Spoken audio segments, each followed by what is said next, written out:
What's up, my Pungios? Andy with Allgamesplayed. Excited to share with you guys a little bit more content here, especially with the huge release of Smash Bros. Ultimate. I've been an OG Smash fan. I don't do it a lot on the stream. Before we do get started, guys, I do want to let you know we are entering spoiler territory. If you want to go into this game without any spoilers, you've been warned now. Otherwise, check it out. Here we go. I've had a chance to play this a little bit, and I want to show you guys a few things that I noticed. As the title suggests, here are a couple of the UI changes that you'll notice. We're not going to focus on drilling into a lot of the selection stuff. When you select local Smash, the first thing it's going to ask you to do is to confirm your Smash game type. Next, and this was the biggest change that I noticed, you select your stage. Just as all the characters are, stages are unlockable as well, and this is not nearly as many are available. The character selection area is very similar to previous generations. On the right hand side, you can add as many players as you want, up to 8, and you can see that you can activate those characters by syncing in the controller. You don't necessarily have to sync it at the home page. It's really nice.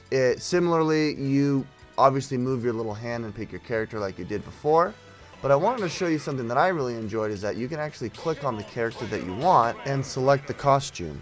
Breath of the Wild Link looks really good. There's a couple of variations of that costume, and then you've got, the typical Link, and you've also got this, which is Skyward Sword, which is kind of cool. Funny enough, that's being released on Switch. Then you've also got Dark Link. I think you guys just heard Eevee go off. Where are you? Oh, be quiet. All right, back to this video. One annoying thing that I noticed with the UI and the new interfaces, there's no clear animation of when you've selected your character and you're waiting for everyone else, because you can obviously select your color and your costume. There's no clear indicator of being in the ready status, so sometimes you'll be sitting there for literally a few minutes trying to figure out, has everyone selected? And so you'll go through all your friends or all your siblings saying, are you ready, when they should have had a better or clearer animation of such. Now let's check out some UI changes for when you're in battle. Where the character profile is, you can actually see a 0.1% now show instead of just the straight up percentage. When a player gets near the edge of the screen, a mini-map will actually appear showing the color of the player and the position relative on the stage. When you get smashed, you're going to notice something different with your smoke trail. The smoke trail mimics the color of the player. So as you get smashed, you can kind of know where you're at and relative of where the stage is. Now that could have been something that was brought from the Wii U, but I liked it and noticed it as I played.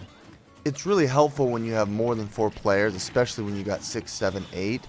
You get totally lost on the map, and having that visual cue is really nice. Okay, now we'll move over to post-match UI changes. Oh! Did you see that? I was King K. Rool and Mario almost got me at the end, but he didn't. Alas, he did win. But I want to show you here the ending UI and how it differs from previously.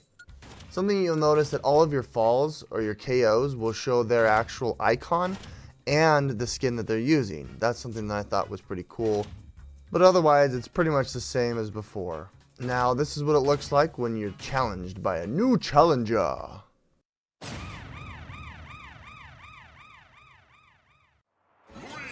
Dude, this wasn't easy. Ike is friggin' intense. Let's watch this through. Now, something different about these challengers, I've noticed that they're actually much harder than previous iterations, and I think that's the idea behind it.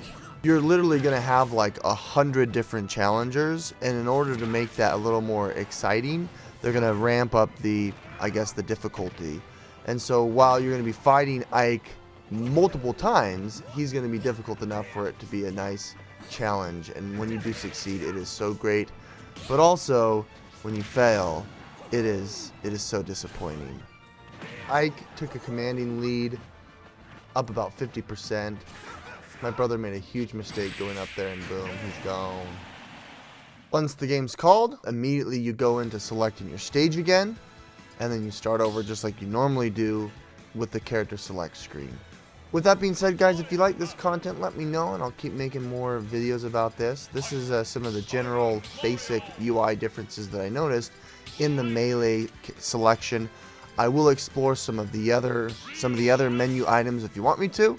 With that being said, I'm going to continue to enjoy this game, guys. See you later. This is Andy with Allgamesplayed, signing out.